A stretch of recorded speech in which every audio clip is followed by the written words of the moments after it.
Welcome everybody, I'm Burner. This is The Walking Dead Road to Survival, and that is correct.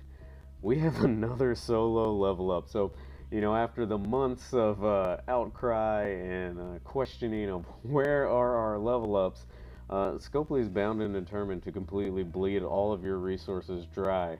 Uh, and then, I don't know, try and sell you something. Let's be honest, they're not going to sell a lot of trainers, so I don't really know what they can do that can make a huge impact. You either have the resources or you don't when it comes to level up.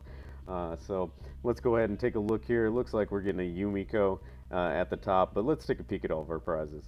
Here's our message: solo level up tournament. Top the leaderboard in the newest solo level up tournament to win an epic recruit. Top 7 players per region get an epic recruit and a crate containing a 4 or 5-star recruit. That's actually kind of nice. I don't know if I'm trying to think if they've ever done something like this where you get a guaranteed epic and then you're getting at least another guaranteed 4-star. So that's very interesting. I think making that a part of a level up tournament also makes sense because the reward for leveling up tunes is more tunes. So I kind of like that. But let's jump in. Let's see what the rewards look like. Here we go. As mentioned, at first place is going to be our Umeko with Adrenaline Rush, free at will, recharge of 66. She deals 250 damage and 150 bleeding for 3 turns, which increases by 150 every turn to 1 enemy and all enemies adjacent. So very quality. Adrenaline Rush there, you've heard me talk about bleeding. You get the most out of it if you can piece a lot of tunes together. With her doing a AoE of attack, that makes her even more valuable to having like a bleed team. So pretty quality there. She also comes with execution, and she has this unique weapon, the Dazing Flaming Bow, medium bonus to AP, 10% attack, and she also impairs when attacking, a better chance to impair an enemy for 3 turns. And let me tell you, if you've ever gone up against her and you've been impaired for 3 turns, it can really frustrate your plans. So it's pretty quality, nice to have.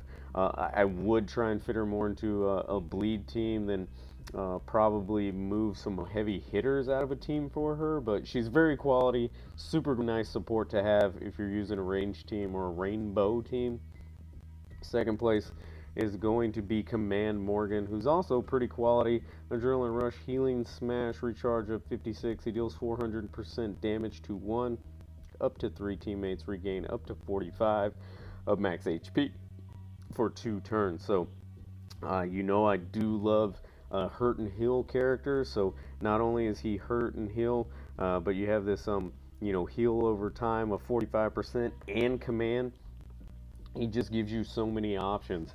By being hurt and heal, he does a good amount of support damage while boosting healing. It's kind of the only healing that I really think anybody would use at the upper levels, just because you want your healing to be secondary. You don't want somebody that's just a straight healer, because as always, rating is all about doing the most damage the fastest, and just having a command in there also just gives you more options. It allows you more strategy to go up against some teams that give you a little bit more of a challenge.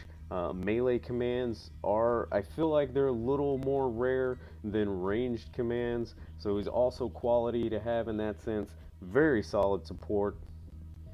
Down here in 7 through 3, we got old Crit Shane. Adrenaline Rush of tactical shots, recharge of 56.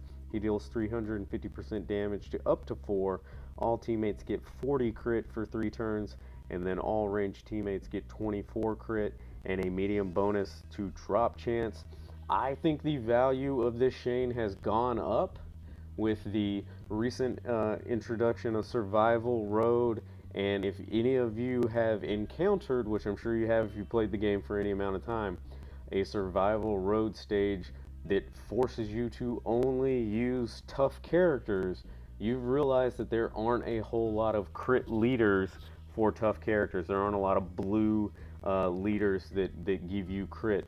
And because of that, I would argue that one of the hardest stages on any survival road, for me at least, has been that type of stage that forces you to use all toughs, all blues. Because for me, I do not have a very good crit leader, and I have a lot of problems. People die.